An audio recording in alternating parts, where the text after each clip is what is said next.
So this is part of our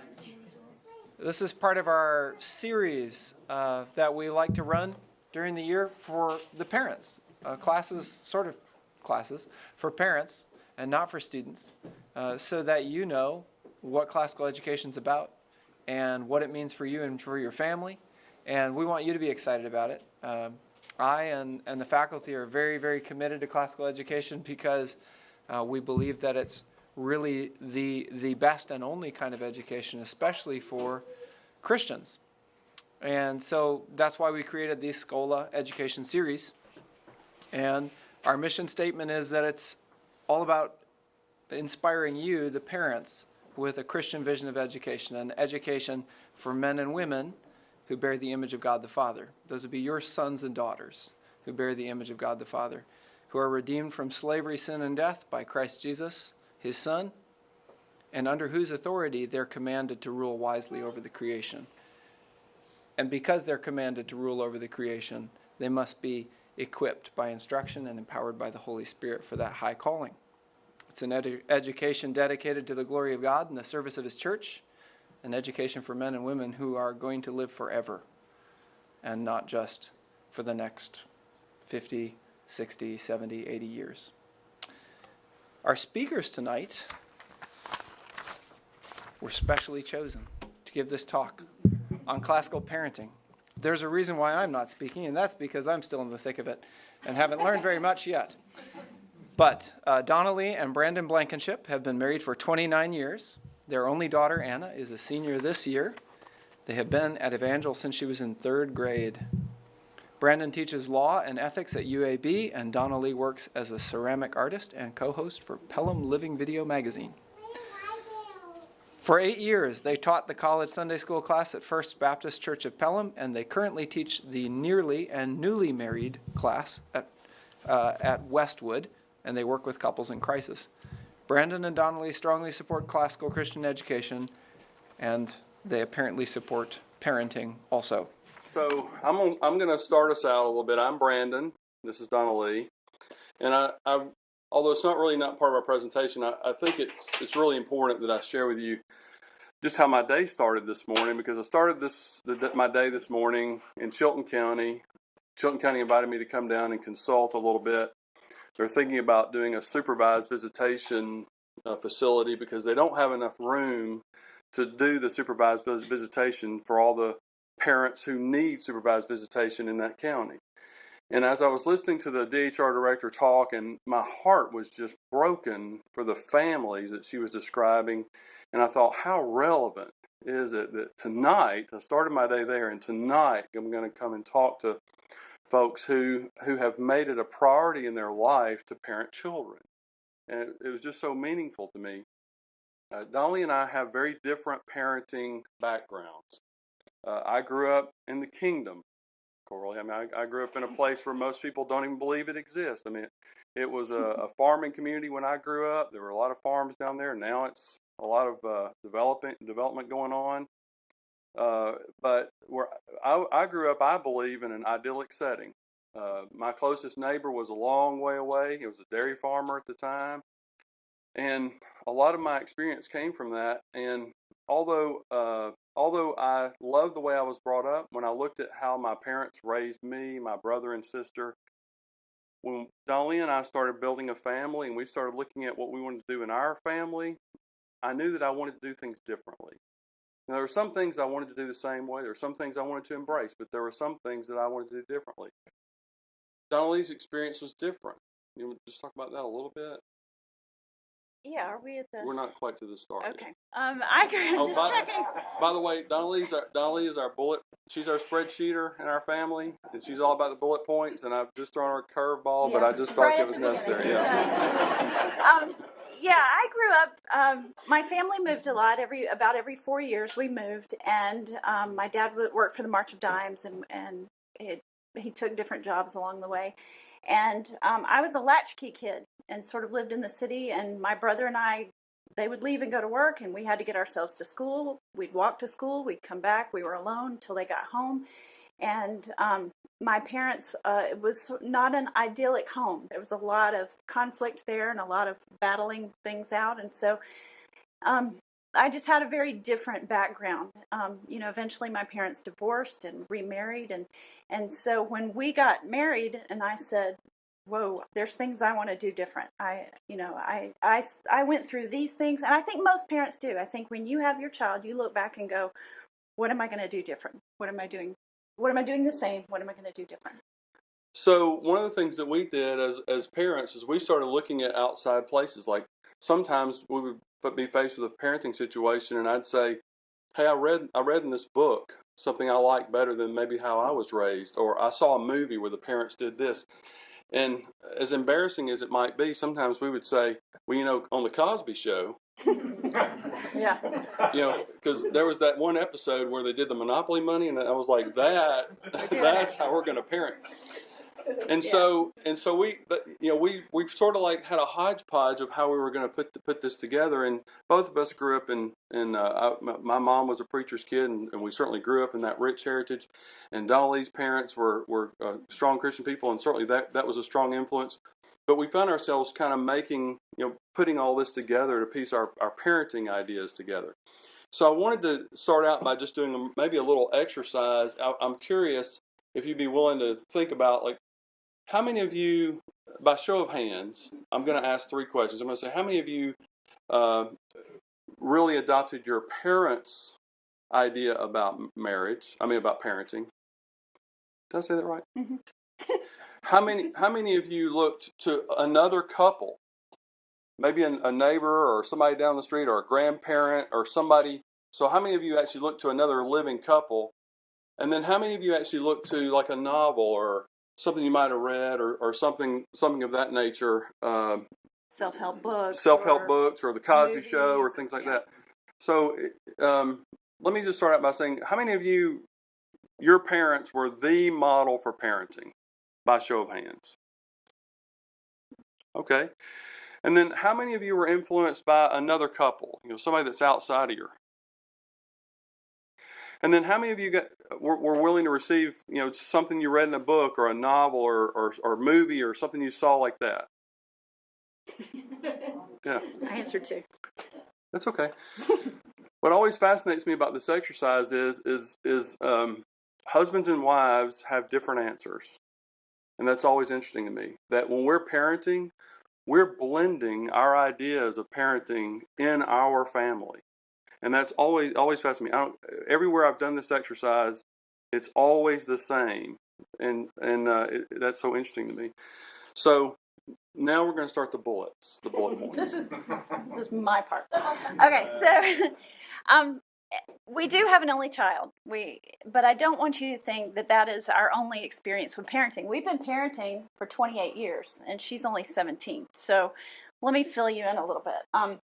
We, at one point before Anna was born, we were foster parents for 4 non-English speaking siblings, and they had been taken out of the home by DHR for some abuse, and so we had them for a little while. We had 2 twin girls for a while, off and on, from the time they were infants.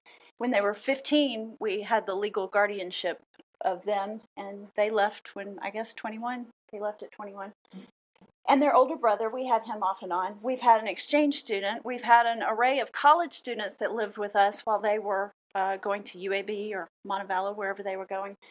And somewhere in that, Anna kind of was raised as the youngest, not really the only. We had people in and out of our house a lot, and a lot of different issues coming up.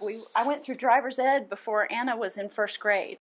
So, that whole driving the car thing, I felt pretty good by the time Anna came along that I'd been through it already. But we do have some experience in parenting just beyond having an only child, because I know sometimes if you look at somebody and go, well, they got 1 kid, how hard could it be? For us, Anna, it wasn't that hard. She was awesome. But we also believe that our Christian faith, that biblically and combined with a classical education model, which we're going to talk about tonight, and just good parenting practices, that those 3 things are just married very well together. And so we kind of want to hit on that tonight. So I told you I grew up on a farm, and both my parents were in agreement about one thing, and that was if we work them hard enough, especially the boys, if we work them hard enough, there's no energy left for any kind of trouble. And they did it. My father worked men. If there was anything I could say about him, it was that he worked men, and he didn't play about it, and he worked us just like men that worked for him. Now looking back, it was a good experience. At that time, I didn't necessarily think it was a good experience, but it was a good experience. And there were a lot of opportunities for learning on a farm. If you think about what you learn on a farm, you learn that if you put a seed in the ground, something, and you tend to it, something grows. You learn that neglect costs, right? Moths do eat, rust does destroy. And so you learn that in a farm setting. You learn about life and death. Early on, you learn that death always gives way to new life. And you see that in a day-to-day experience. And so there are a lot of opportunities to learn what we talk about in a classical education. I've used this quote from Aristotle. He says the aim of education is to order affection and just sentiment. To teach children what they ought to love, right? And to teach them to reject what they should reject or ought to reject. So if you think about on a farm, there's a lot of opportunities for that. Of course, this is no surprise to Christians. The way we live our life is we order our affections to love the Lord God with all our heart, mind, soul, right? And so there's an absolute overlay of the classical model with what we are doing in a Christian education, a classical education model.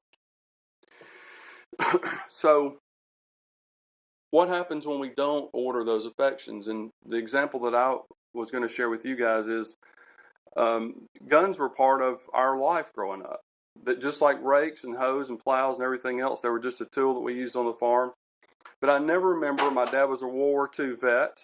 I never remember him one time using a gun except for to kill something that we would eat or to protect something on our farm. That I never remember, not once. And so we grew up with an affection for hunting, an affection for fishing and all that.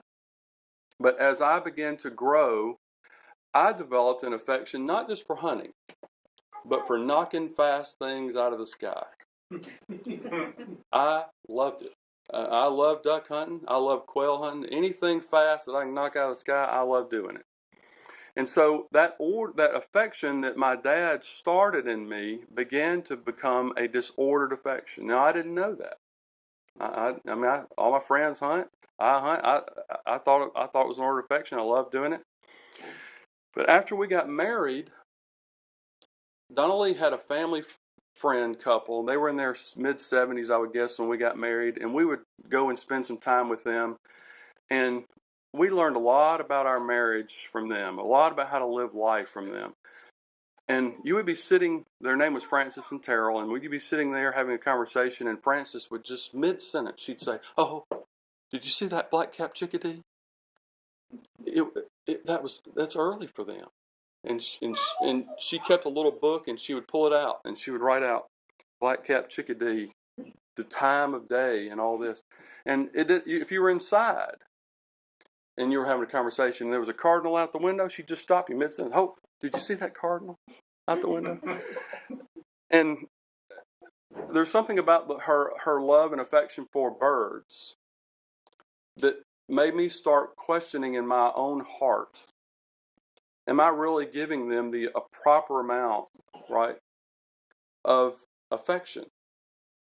I've let them become something that's not living. I've let them become something that's really sport. And just by being around Francis and Terrell, my affections began to become reordered about shooting things. And so now I spend more time cleaning my guns than actually using them. I don't shoot living things out of the sky anymore. Now, I'll go on a skeet shoot anytime you want to go. But I don't shoot living things out of the sky anymore unless I'm going to eat them. So how does that apply to what we're talking about here? Well, the aim of classical education is to train our children up to have an affection for beauty, goodness, and truth. in everything that they see around them. If we marry the classical education model with the Christian way, St. Paul encourages Christians to do what? Dwell on whatever is true, honorable, right, pure, whatever is lovely, of good repute, excellent, anything worthy of praise. How do we do that? When we're introducing our children to the world around them, we take the time to actually introduce them to what is lovely. We take the time to stop and say, don't miss the black-capped chickadee, right? What an incredible creation that turned out to be. And because they see what's an affection in our heart, they begin to develop that affection in their hearts.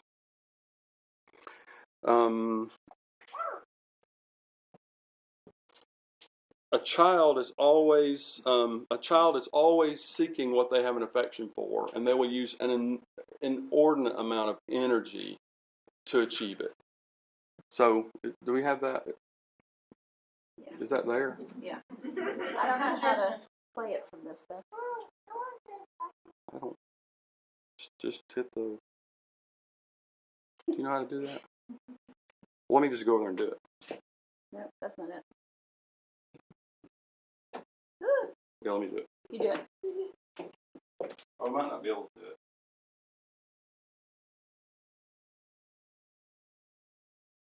Well, I'm gonna keep going. Yeah, just tell them. So what that video is the video is of a child who can't talk yet, and the child is in the crib, and they want to go from that crib over to his sister's crib on the other side of the room. So the child stands on his head, does basically a backward flip, forward flip, works his way out of the crib, gets down, takes his blue blankie, crosses the room, climbs up in his sister's crib, tosses his blankie over. Why? He has an affection for his sister, and he has a disaffection for being alone. Right? So that amount of energy, when we have young children, they want to spend that energy on whatever they have an affection for. You've all seen it. I don't really have to show you the video. You've seen it. Whatever they have an affection for, they will spend an inordinate amount of energy to do that. When Anna was first born, Dolly and I had a competition. What's she going to say first? So I would hold Anna and say, "Daddy, Daddy, Daddy, Daddy, Daddy." And Dolly would hold Anna and say, "Mommy, Mommy, Mommy, Mommy, Mommy." And what would Anna do when she was laying alone by herself? She would lay there in her crib or whatever, and she would say, "Dada, Mama, Dada, Mama," forever, just over and over and over and over. And that is the classical model. When children are naturally doing this repetition, then we begin to introduce to them the who, what, where, and when of the world around them. And I was going to say about, I did this when Anna was little. I felt so overwhelmed with the responsibility of raising a decent human being to go out into the world and take care of themselves. And so I'm a book person, and I'm a write a list person. So I wrote a list, and I'm like, who do I want my child to be? First and foremost, I want her to love God and seek His will. I want her to be responsible. I want her to be kind. And I just wrote out this list. I want her to make good food choices, and I wanted her to do this. And so the next step was, so what am I going to do? What decisions am I going to make about what she eats? And when she wants something at Walmart and pitches a fit, and when she, what decisions am I going to make that are ultimately going to lead up to this? That's the end goal. And I just sort of parented with the end goal in mind. And I think one of the biggest things, and I would encourage you to do this, because when choices came along, when maybe parents or in-laws started trying to interfere a little bit, I was like, wait, this isn't in my plan. This is going to create this situation that I want to avoid. So my decisions as a parent were much easier because I had a vision for what the end goal was. I'm not just going by the seat of my pants. And I would say ultimately then, since we are charged to educate and raise our children, train them up in the way they should go, I think one of the biggest questions I felt after she was born is, where are we gonna send her to school? Like, do we need to move? Do we need to, like, the whole panicky thing hit? And do I need to homeschool? What do I need to do? I don't know. So I spent a lot of time on thinking, where are we going to send her to school? And we started out in public school. She had a great kindergarten teacher, great first grade teacher and second grade teacher. But the whole time I knew at some point we're making a jump to something else, because I was not satisfied with the model that the public schools had. I didn't feel like it was ordering my child's affections towards these things. So to me, that's what I was looking for. And there's probably something we should confess that's not in our presentation because we didn't think about it. Donnelly's father at the time was the superintendent of finance for the Shelby County Board of Education. Her mother was an elementary school principal, and my mother worked in the education system as well. My stepmother was a principal. My mother was a teacher. Everybody was in the public school system, so there's a lot of pressure of going to the public school. And for us to break from that was just a big deal. It was a really big deal.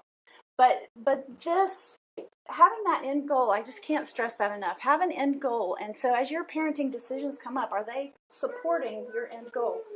So we looked around at what we wanted for school, and just by chance, a friend was coming to the Classical Connections that we have in the spring and invited us to come with them. We'd never heard of Evangel. I didn't even know classical education existed. I didn't know what the model was or anything. But this is the basic model for classical education. And it's following the child's natural development levels. When your kids are little, from infancy all the way up, I mean, some of it happens all the time, but generally, grammar is happening up through their childhood years. And that's where they want to know, what is this? What is this? What is this? What is this? And you sing songs, and you're very active in play. And it's all about getting the facts, the data, the knowledge. By the time they become middle schoolers and adolescents, this is the why. Why do I have to do that? Why does Bobby get to do it and so-and-so gets to do it, but I don't get to do it? Why? Because they're trying to figure out the logic of where they fit into everything. They want to know why and what is this about? But by the time they get to rhetoric, they're taking the facts and knowledge they have, they're taking the understanding they have about how the world works around them, and they're learning how to output it. You know, this is when they're very opinionated. They have opinions about how everything should be, and this is when they want to speak and they want to talk. And so all of this together, I just think goes beautifully with what we're trying to do as parents, and especially in a Christian model. I mean, we're really looking at that. So there was the baby thing. We're not trying to do that. Okay. So did you want to talk any more about grammar? Yeah. So one thing I want to talk about with grammar, because I think it's so impactful in the culture we live in, is that if you think about when your children were little, and you know, if I'm out in the woods with Anna and she points at a tree and I say tree, you know what she does? She points at that tree again, and I say tree again, and then she points to the tree again, I say tree again, and then when she's with her mother, she points to the same tree because she's learning whether she can trust us or not. Like when she points to the tree, her mom says tree, and so then she begins to understand that she can trust us to tell her about the world around her. So that's the first, I think, really important piece that's happening here, especially when we look at what's happening in the world around us. But the point I wanted to make about this is never, not one time did our daughter point at a tree and I said cat. This is not a time, the grammar phase of education is not a time for fun or sarcasm or trickery or practical jokes or anything of that nature, because it's such a critical time for them to know they can trust you about what you're teaching them. Also, it's a critical time for them to understand, never not one time did I point at Donnelly and go, Daddy. And never not one time did she point at me and say, Mommy. Because where there is confusion, there's not affection. Right? In order, you think about it, whenever I have just a pure affection for something, it is void of confusion and chaos. There's order there. And so the child early on is learning that, and it's an important piece. We're charged with teaching them about the world around us. So not only am I teaching her that that's a tree, but I'm also teaching her the biblical principle that God didn't just create the tree so that we would have shade. He didn't just create it so that we would have fruit to eat. Genesis teaches us He created that tree for our pleasure. What sort of God is that? He didn't just care about my sustenance, but he wanted me to actually have pleasure in the world around me. But if I lose the trust, if I start playing around with what things are, making jokes, then if she can't believe me about that being a tree, why would she trust me about God creating it for our pleasure? So, and not that you can't have fun and play and stuff like You that. should have Like, fun- you should fun have and fun and play. play. I just make that clear. We have a lot of fun. Yeah. And there is a little sarcasm that goes on in our house, but not when it comes to instructing and teaching, if that makes any sense. So, yeah, Ecclesiastes, time and a place for everything. Time and place for everything. But I will say this, in looking back at Anna's grammar years and the times that we had kids, this is a physically exhausting time. This is, all right, let's go over here. We got to get you away from that. No, we got to come out. I mean, you're on the floor playing with them. You're moving them somewhere. You're putting them back somewhere. It's a physically exhausting time. And there's repetition of everything because that's their stage. You know, you're doing the blessing at the table, or now we brush our teeth, and now we wash our hands, and this is how we do it, and we do it every day, and we do it all night. And it's a lot of repetition. This is the same thing going on at school. God bless your grammar teachers. Oh my gosh, they're physically exhausted by the end of the day. Because aren't you glad you're getting that little break while they have them? It's just a tough time. This is social skills. This is when they're first learning, instead of just independent play side by side, they're learning to interact with other people. So you're teaching them social skills. You're taking them on play dates. And this is the time, this early stage from infancy all the way through grammar, impart that enthusiasm for learning. This is when you're reading storybooks and you're excited about, you're pointing at a tree. Let's go look at the tree. Let's touch the tree. Let's feel the tree. Let's be excited about the tree. Something you're interested in? All right, let's explore it. And just be excited about learning. And then when they're at school and they come home and say, okay, we're learning about Vikings, you go, wow, okay, I'm going to be excited about that. You know, even if you're not, tell me more about it. I want to hear about that. Let's go to the library and check out a book on it or something. This is a good time to really get that enthusiasm for learning. And this is huge, the setting the boundaries. I've got probably every one of Charles Townsend's book on boundaries for teens, boundaries for parents, boundaries in marriage, because I struggle with boundaries. But boundaries are huge. You set the boundaries. This is what's okay to do. This is not okay to do. But let them operate. If you're hovering over them, don't fall out of the chair, and you're just standing there, let them fall out of the chair. Let them fall out of the chair. There are some things that are self-correcting. Don't give them a skill saw at the grammar age and go back into the house or anything. I mean, you set reasonable boundaries, but you've got to let them fall. You've got to let them fail. You've got to let them maybe bring home a bad grade and say, okay, well, what did we learn? How much work did you put into that? Okay, let's try better on the next one.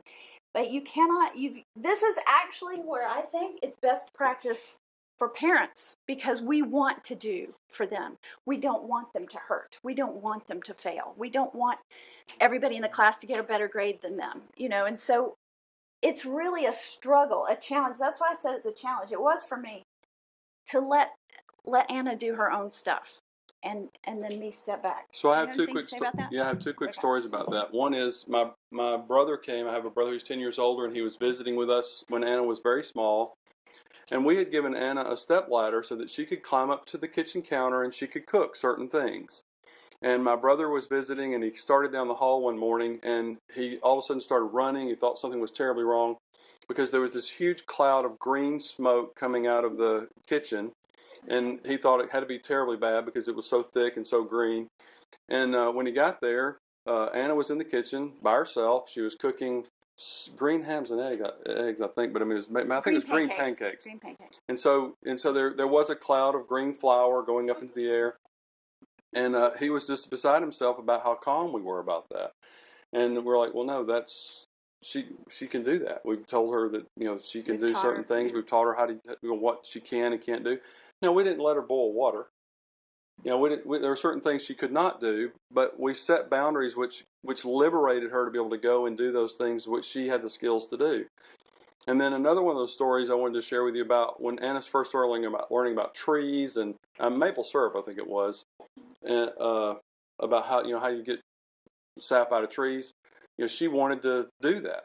So I got my power drill and I put a drill bit in it, and we got some pails and we got some things to hang the pails on, and I said, okay, go. And so when Dolly came You showed her home, how to use the drill. I We're did not show her how to terrible use the parents. drill. I did show her how to use the drill, and we talked. I felt I didn't think there was any safety risk at all. I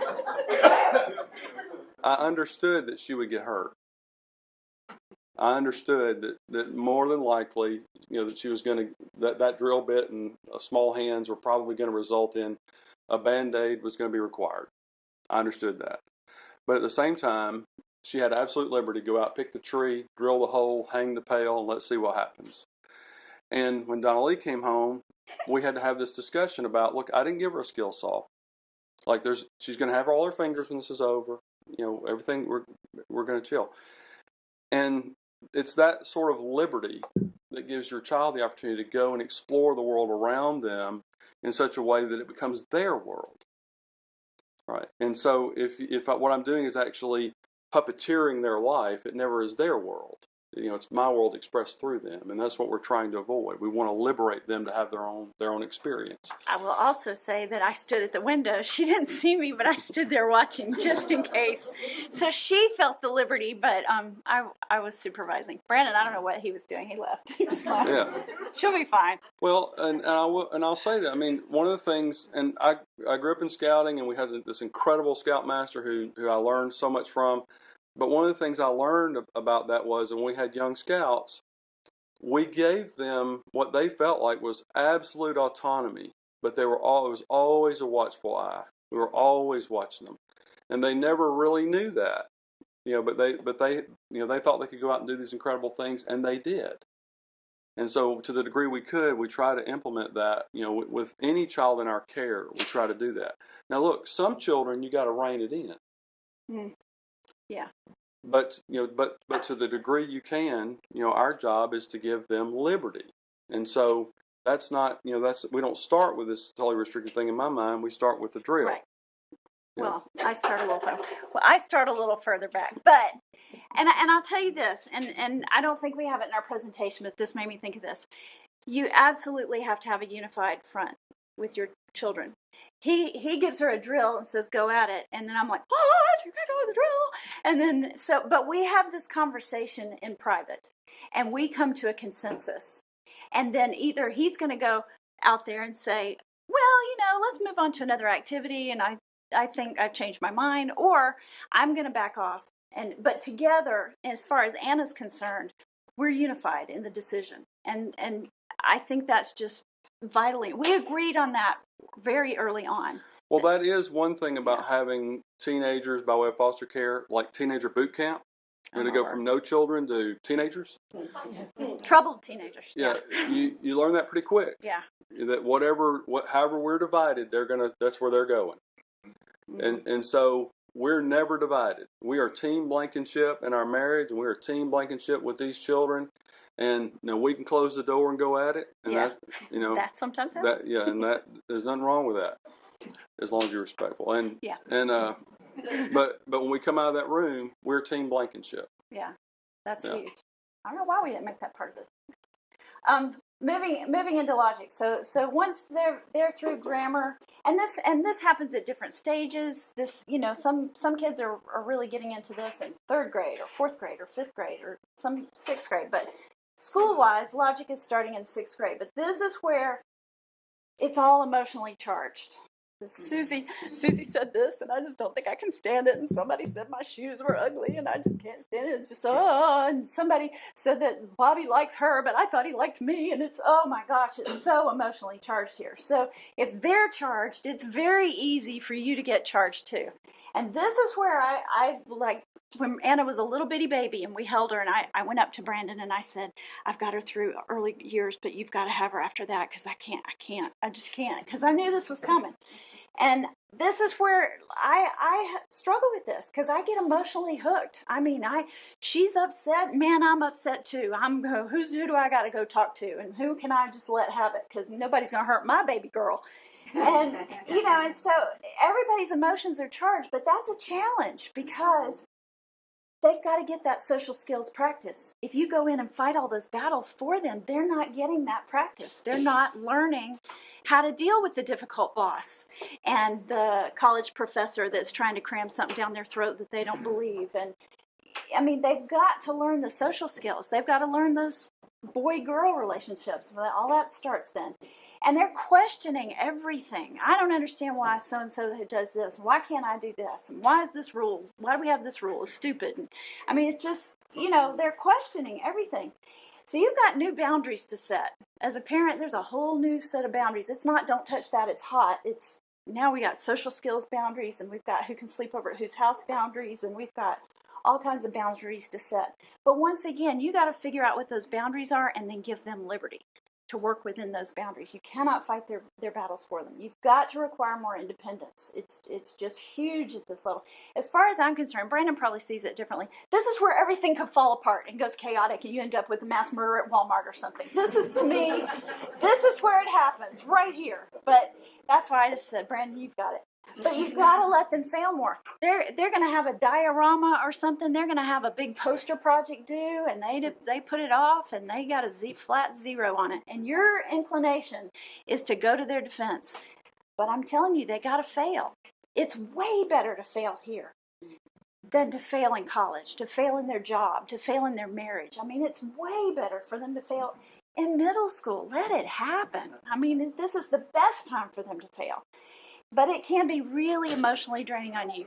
I think I've got whatever gray hairs I have, I got this level.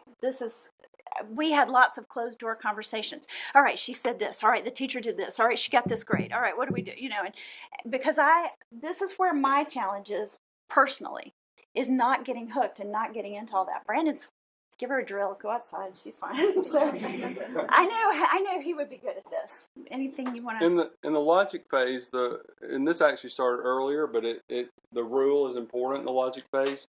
It's okay to be angry. It's not okay to pitch a fit. It's okay to get upset.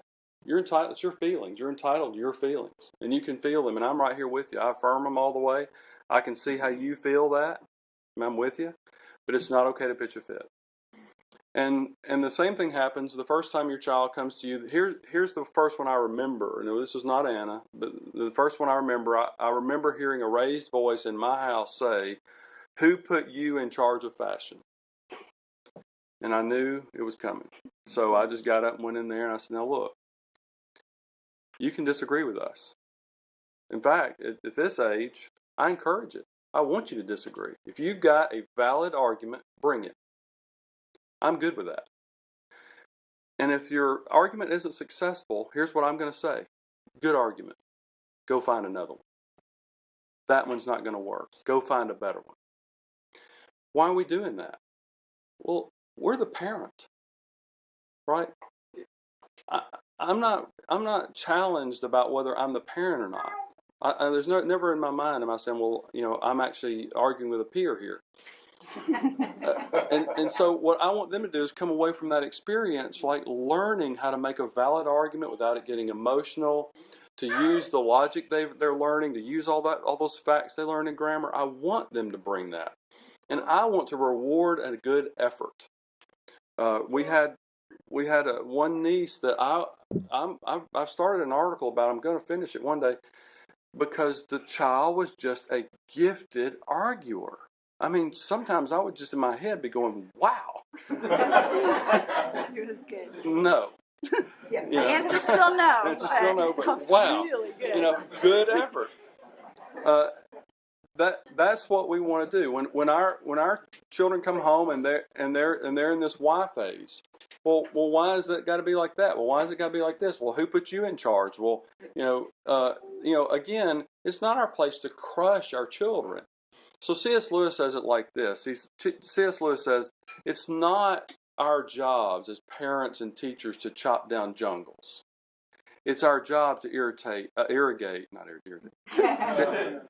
deserts. So every single opportunity I have to water that growing thing inside the child in my care, that's what I want to do. I want to encourage them to grow in that area. There's going to be a day when they're going to need to argue about something that really matters. And I don't want that to be their first failure. I want them to fail with me so that we can get a do-over, a safe do-over. Then argue with me again, and then get another do-over. So that one day when they actually have to argue about something that matters, right? Whatever that might be, then they will, I want those children to be experienced in that. Okay?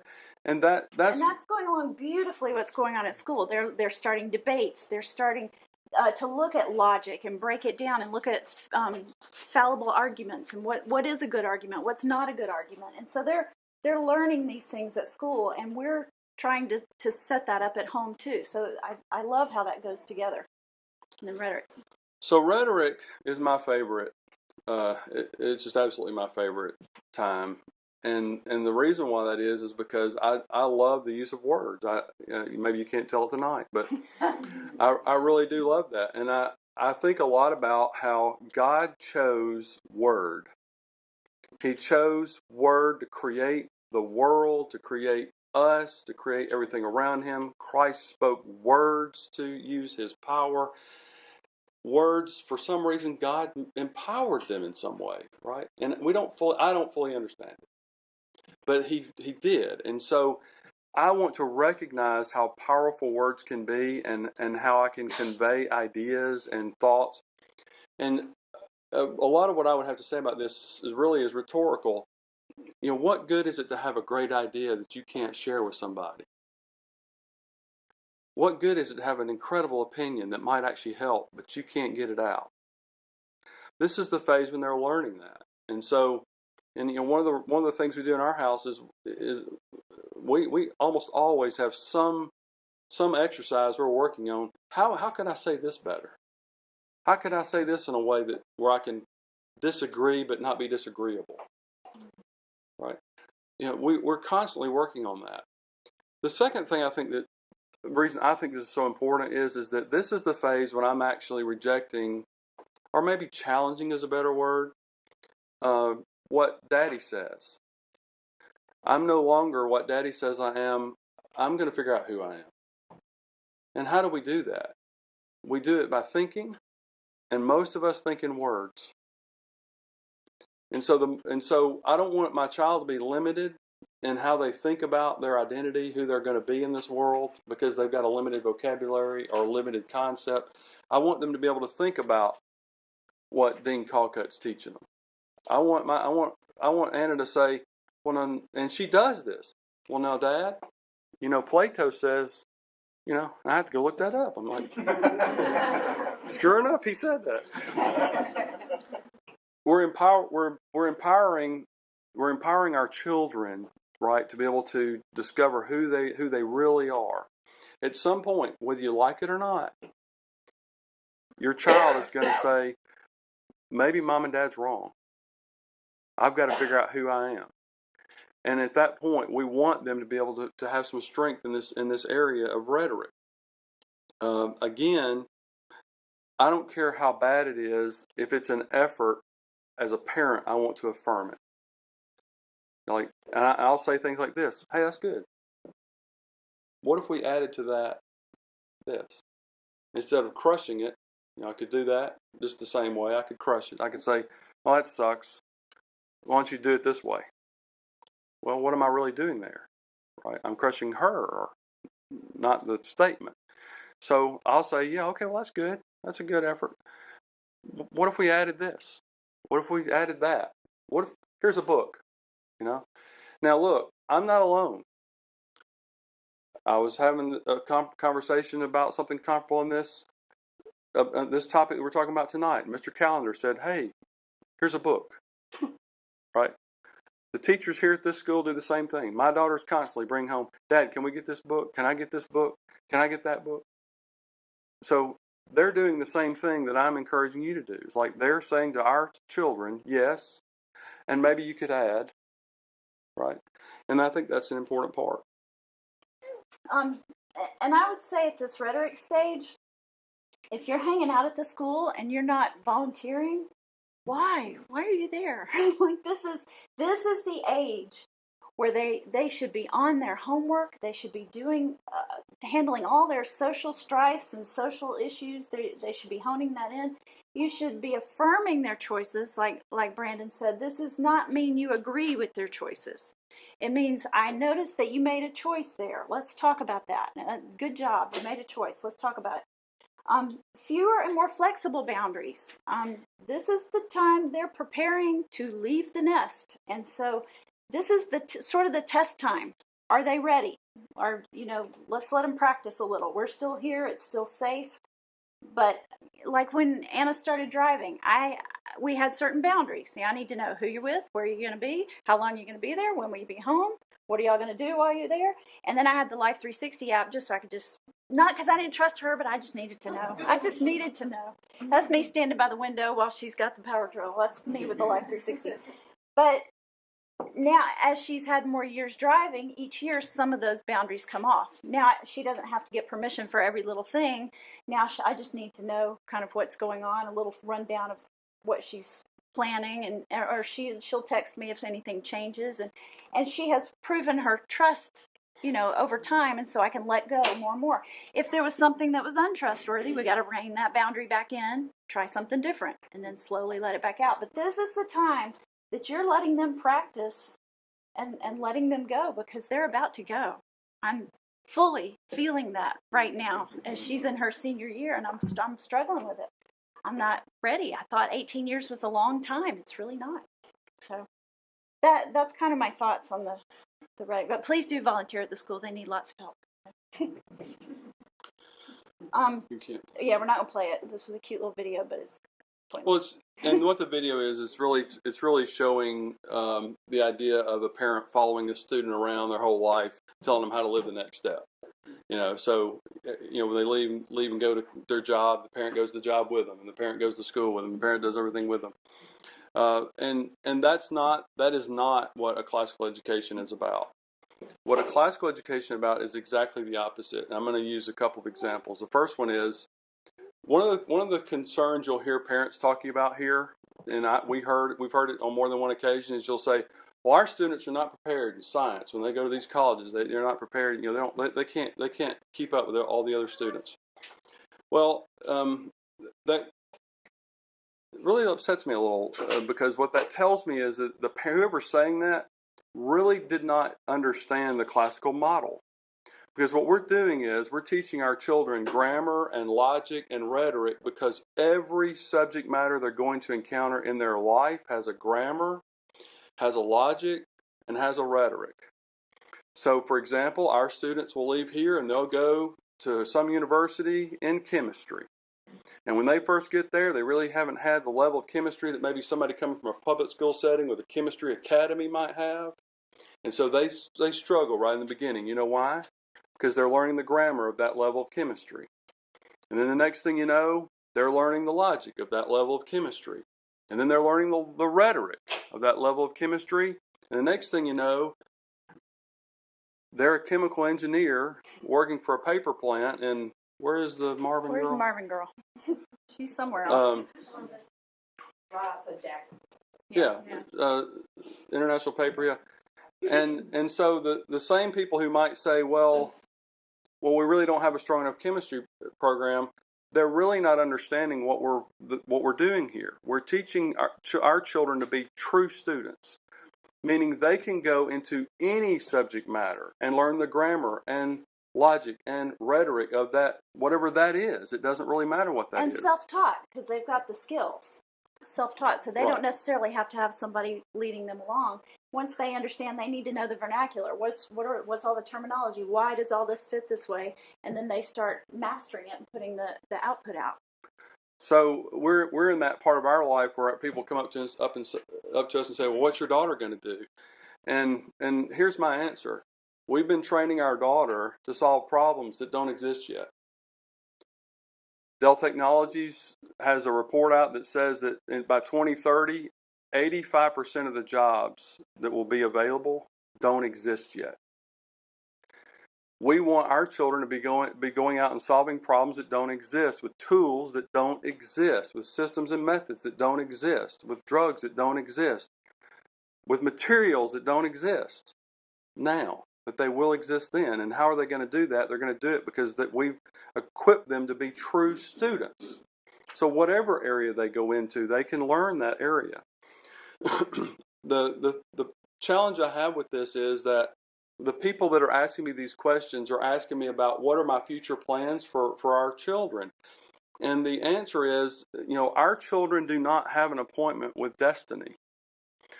Our children have an appointment with a deity. What we're training our children to do is to see truth and goodness and beauty in the world around them. Now, what happens when our children are in everything they see in the world around them, they find something beautiful, or they find something good, or they find something true? I'm 52 years old. I'm overwhelmed by it still. When I go out into the world and I see that whoever created this world put something good in everything he created, something beautiful in everything he created, something true in everything he created. And at some point, our children begin to have this appointment with deity where they begin to say, what sort of creator is this? What kind of God is this? This isn't like any other God I've heard anybody talk about. This God is different. And so my point is that if our children are brought up in a Christian home like I was, a lot of times they feel Christian. But that's a borrowed theology. It's not until they have an appointment with deity and they experience a one true God and they have a personal relationship with him that they fall into a saving grace. That's what we're raising our children for. So we're not just training them for future jobs, right? We're training them for this appointment with a true God who creates the world that we live in. If you look at this education in that way, and that's what it is, right? Then it's so much easier to make parenting decisions.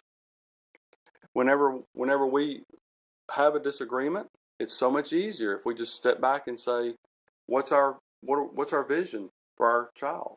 What's the end game? What's the end game? Well, we want her to love God. Okay.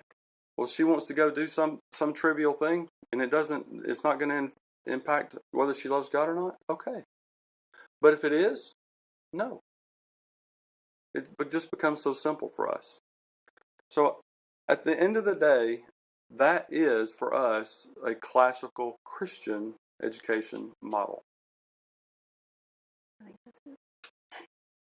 So what questions, if any? Yeah. James and Steve, we've got two solutions to this problem. Either you guys need to move in with us. We're shipping. One of the. Y'all are awesome. On a serious note, the timing you talk about the timing of what your day started like, Brendan. The timing for us was real good for this. We've had a tough day. Well, good. Well, you're in that grammar phase. You're probably exhausted. So. We're not sure if we want to. Yeah. Well, Corey, Love God more. Yeah. Love God more. Yeah. I'm going to tell you, there have been a lot of days like that. And I think what really probably is more troublesome are those mornings when I wake up doubting, did I do the right thing? Mm-hmm. When I'm grappling with that. And I keep coming back to this. I keep coming back to God wants us to grapple with him. Mm-hmm. Whereas he doesn't want us to turn to Oprah. He doesn't want us to turn to Dr. Phil. He wants us to grapple with him. And so those mornings when I had that feeling, like I woke up, if I wake up in the morning, I'm like, did I do the right thing there? I try to get along with God and just ask him, and I do sometimes take that attitude. I'm getting hold of you, and I'm not letting go till you bless me. With Anna, of course, I know y'all never had this at all. But I try so hard to remain calm in situations, but I feel miserably a lot. Today was one of those days. Preach. How bad is that to lose your cool? And I don't mean like chunking out the window, cool, but just So that I'm angry. So the question is, how bad is it to lose your cool? And thank you for asking that, because it was actually a bullet that we skipped. Mm-hmm. So So am I doing it because it was yeah. a bullet? Great. I think that we raise up humans by letting them see us be human. And so we grapple with sin, and I don't get emotional. Oh my gosh. We grapple with sin, and we grapple with our own issues, whatever they are. And your child needs to see that when you mess up, what's the process? When you mess up, what's the process? You confess it. You ask forgiveness.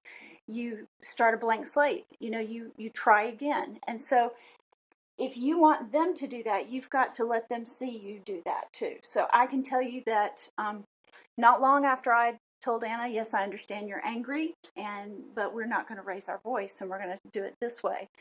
Probably a day later, I just lost it. And we were going in the car, and I and I had to pull over because it's the minute it came out, I realized it.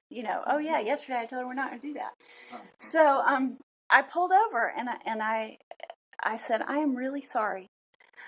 I am angry, but I'm going to have a civil conversation with you about this, and I am so sorry that I lost it. That's not the right thing to do. That's not the right way for you to talk to me, and that's not the right way for me to talk to you.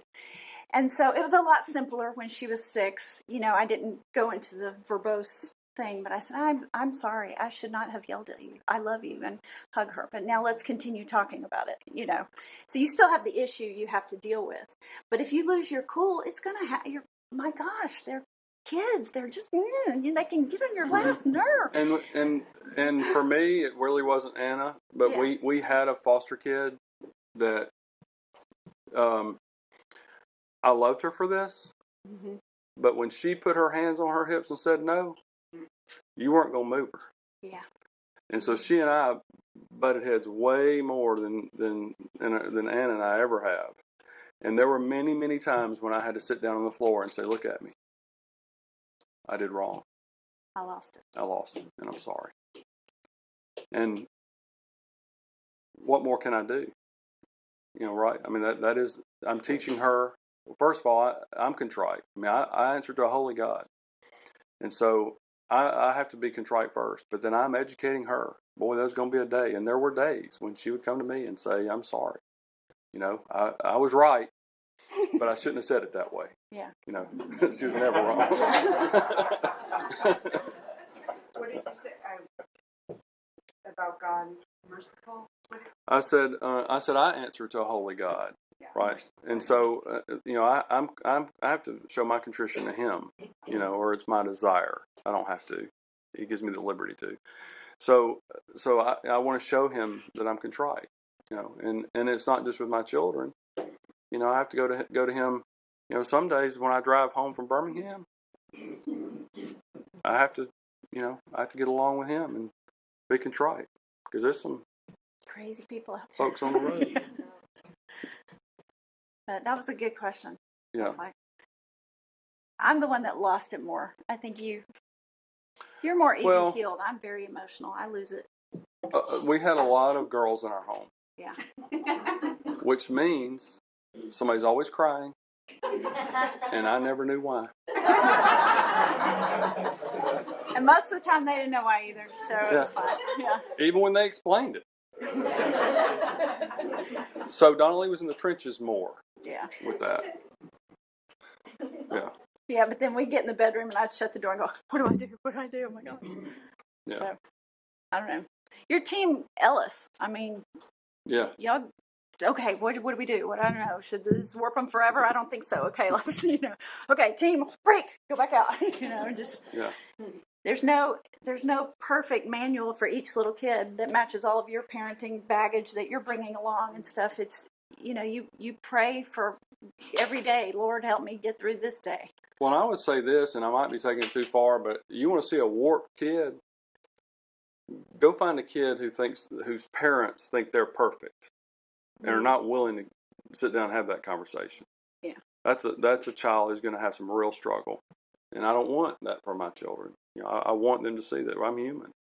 And we make mistakes, and I make mistakes, and, what do we do with that? My job is to apologize, whether somebody receives it or not. Right? What else? Stump the speaker. So, I've got 2 kids, and one of them was sensitive and the other one is just very, very, what you get, logical, and I would say that child is a believer as well, but, there's a different depth that's visible. So when you have children who are so different like that, what can you do to encourage a love for God and fear naturally?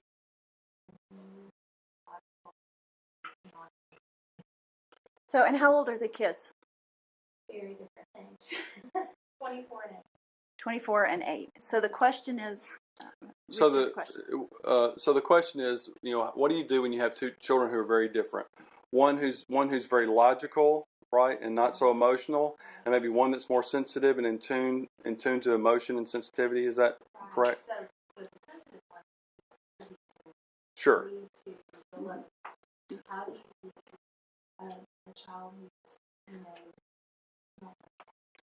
So I think there are a lot of people in this room who are more qualified to answer this, but I'll take a stab and encourage those of you who have a lot of children. But I think every child speaks a different language. Every child. And so a part of parenting is spontaneity and creativity, and maybe getting out of my comfort zone. So some of the children that we've had in our home, I just didn't get. So that required me to get them. It required me to get out of my comfort zone and get into their head. And so where you have a child who's who's maybe you're trying to communicate, I think what I hear you saying is, I want to communicate a deeper spiritual walk with that child. I think that's part of it, is learning how to communicate that in their language. So one example that comes to mind for someone who's just very logical is I would introduce them to people in history, like, for example, Isaac Newton would be an example of that. Blaise Pascal would be an example of that. People who are very logical, C.S. Lewis would be an example of that. People who are very logical and who set about to disprove an existence of God. And logic brought them to just say there is no other explanation, but there is a God. And what you'll see in there is that there's some consistency in the stories that someone who's just logically minded will begin to see, right? So the interesting thing about our Creator is there's an absolute symmetry in His creation. And when you begin to see that logically, it's unavoidable. And that's where I would go. I'd start maybe introducing those things. And I would say modeling too, that they're looking at who you are and what you're doing.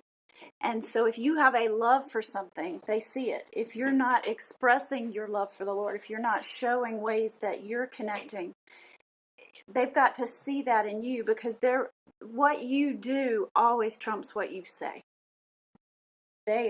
That's what they're intaking, is what you do.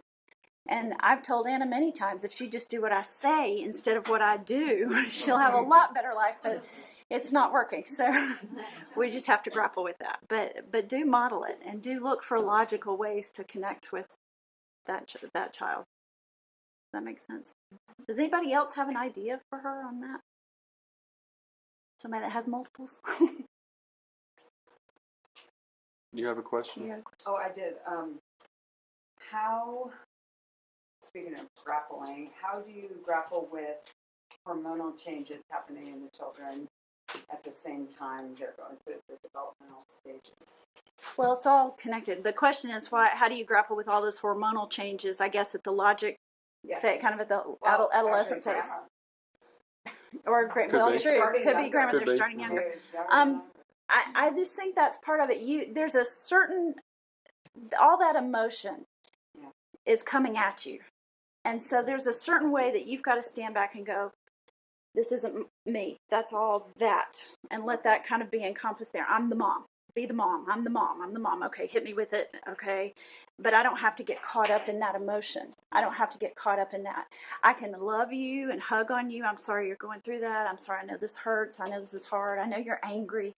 I understand that. So you affirm those feelings, because those feelings are big and they're real. I mean, it's like the worst I've ever felt in my whole life. I mean, you hear all those absolutes you hear a lot of. Affirm it. That's real. And it is. I mean, in other words, when the child says, hey, this is the worst thing that's ever happened in the whole planet, well, to them that is. Yeah. And so I'm thinking more of the talking back. Oh, talking back with disrespect kind of things. That's one of those boundaries. Yeah. So it is okay to have a different opinion from me. It is not okay to talk back. It is. That's right. It's okay to respect. This is what I did a lot. I would say, like, say Anna would say something to me, and it just hit me like that was talking back, and I went, we are not going to have that. But she had an issue she was grappling with. So I had to not get hooked in that moment. I had to step back and go, okay, let's figure out what the thing is. And say, okay, why don't you approach me like this? If you'll say this, and I just rephrase what she was saying, I can hear you better. I can hear what you're saying, and we can talk through this. But I promise you, if you keep coming at me like that, we can't talk, and you're going to have to go to your room, or whatever the consequence is. Whatever the consequence. That is a good way to, Scripts. and not just I have like write scripts before. Yeah. Let's role play. Role play is really good because okay, if you come at me like this, if you come at me like this, and you can role play, this is what I hear and see. This might not be how you're seeing yourself, but this is how I'm seeing it, and that's kind of scary, and I can't deal with that. But if you will come at me like this, and then you role play it back and say, I'm going to give you a few minutes alone, and then if you want to come back and still talk about it, why don't you try coming back that way? And I'm totally open. And then you got to be open when she comes back. So that's when I'm usually back there, Lord, give me the right thing to say. I don't know what to say. Oh my gosh. Yeah, praying in the interim. And so. I would say that when you find yourself actually getting emotionally hooked, what I call bookending is a good way to deal with that. So as soon as you sense that you're you're triggered, you're emotionally triggered, you're not going. I tell you what, you're not going to do. Like when you get to that place, right. Well, then what the thing I do is I think is a good practice is you bookend that. So what I mean by that is that you take whatever that issue is, and you say to your child, "We're going to sit this over here." Okay, I'm the parent. We're going to sit this over here, and we'll come back to this. And you pick a time. Now you got to come back. You can't just leave it and let it fester. But so that you don't deal with it in the heat of your emotion, because what you're doing then is training them to deal with it in the heat of their emotion. You bookend it. You sit on the bookend. You say, we're going to sit this over here, and in 1 hour or in the morning or however you want to do it, we're going to come back and pick that up. And when you come back, why don't you ask me like this? Right? And that's exactly right. Model for them how to treat you. We can't, we're training humans how to be human. So you've got to model it. You've got to play act it with them. You've got to show them the right way to do. And then at a certain point when they get to rhetoric, you shouldn't be having to role play all that much if you've done it. They kind of got it. They kind of got it after a while. But and then too, we're team Blankenship. Yeah. Even those times when I did not agree with Donna Lee, the child never knows that. Right? I mean, we are team Blankenship. We are parents. We are together. We're a team. After we deal with the child, even if we have to bookend it and come back to it, then we can go strategize about how we're going to deal with it and come back to it. But what we don't want to do is we don't want to be divided, because as soon as you're divided, children are really brilliant. Well, and they're always testing the boundaries. Whatever boundary you put, don't touch that hot stove. You see them do it. They're like standing right there going, like, they touch it. You're like, I told you, don't touch the hot stove. It hurts. There's a reason why I set this boundary. And so once you start setting the boundaries and they're always testing. I don't know where I was going with that, but. Well, you're saying they're always testing. Yeah. And that's good. Yeah. I don't want the opposite of that. if I've got all that energy that's willing to come forward and push against, the boundary we've set, that's a good thing. I can model that and I can mold that into something good. The opposite of that is very difficult to mold, right? So I want that energy coming toward me. So then we have the opportunity to do with it, what we're called to do. Yeah. So we're new this year. We've got a second grader here, and we also have a 5-year-old and a 3-year-old. You talk a little bit about conflict between siblings, and that you're in the car and everybody's driving you insane, and it's like how do you teach the respect and reinforce the respect among siblings? Yeah, that's a good one. Let's see, with the twins, they twinned everything. They weren't really at each other's throats. Mm-hmm. And the non-English speaking 4 kids, they were just terrified of everything going on, so they weren't fighting. So, and then I have the only child. I think the biggest, I don't have a lot of experience in that, but I will tell you this. Should I have that opportunity, the first thing I would try is do some play acting at home. Okay, we're all going to get in the car, and this is an important time. It's crazy out there, and mom's going to drive off the road if you don't have a certain level of.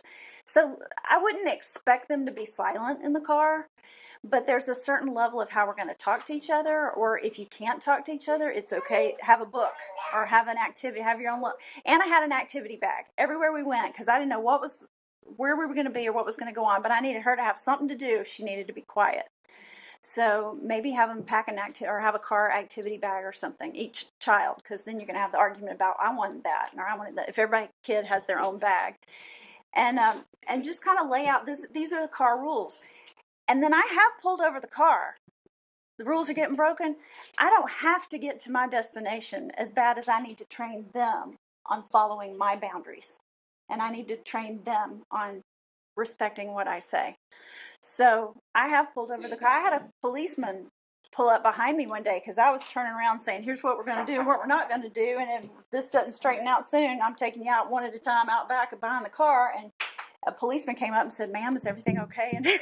It's like, Not yet. Not yet, but it's getting there. I thought it was safer to pull over than try to do this one-handed swatting, So, I do think that if you keep your my priority is raising a decent human being to love the Lord. If that's your priority, then if you're late to work or getting to the doctor's appointment or get a tardy at school or whatever, as long as you're getting your point across about there's an authority figure. And for you, it's me.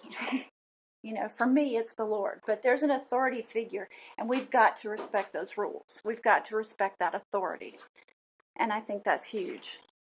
I actually I teach constitutional law at UAB, and I actually use the lots of siblings as the example for why we need certain pieces of our government, because it's a shared experience. Just about every student in the room who had a brother or sister understands what it's like to want something that somebody else has, and they can't get it, or you got to fight to get it, or there's not enough ice cream for everybody. Or they just hate each other. Or they just, She looked at me, she touched me. that particular day. And it's a very effective tool for children to understand why we have certain pieces of our government. And so one of those is that we need a way to air a grievance. And what are jury trials? What is talking to our representatives and legislature? Why is that important? Well, because it eliminates violence. If there's an opportunity for us to actually have a grievance and articulate it and actually somebody hear it. And so the problem is, I think sometimes is the parent sometimes feels like they have to be the final arbiter of all the disagreements, and you don't. You can establish whatever system you want. And so if you have, of course, if you had 15 kids, it'd be better because then you can actually have a committee to air grievances. But I would say consider something like that. Like for example, you can do it however you want. But what I think causes the most amount of chaos in the home is when your children have a grievance and they don't feel like there's a way they have nothing to do with it. And so what's left? Bickering. right? And or so when mom turns around punching or, whatever. And so what we want to do is we want to begin to, I mean, we're trying to teach them how are they going to deal with complaints when they have a complaint with their neighbor. Whatever happened when I was growing up, if you had a dispute with your neighbor, you went over to your neighbor's house, you knocked on the door and said, you got a minute? And we talk about it and we get it resolved. Why we lost that? Right? Because we're training that right now. We're all sitting in the car. If I've got a grievance, I need a way to get it out. And so you can create that. You can say, hey, have y'all already done these 3 things? Can't bring it to mom. Do you do those 3 things? Student comes to me and they don't like the question I ask. I say, well, you can't talk to me until you rewrite the question. One of my classes, I have a student grievance committee. Oh, have you already taken it to the committee? I'm not listening to it till you take it to committee. You know why? 99% of the time, that's where it gets resolved. And I don't have to get involved in it. Multiples. Thank you, guys. Thanks Appreciate it it. was an honor for us to be here.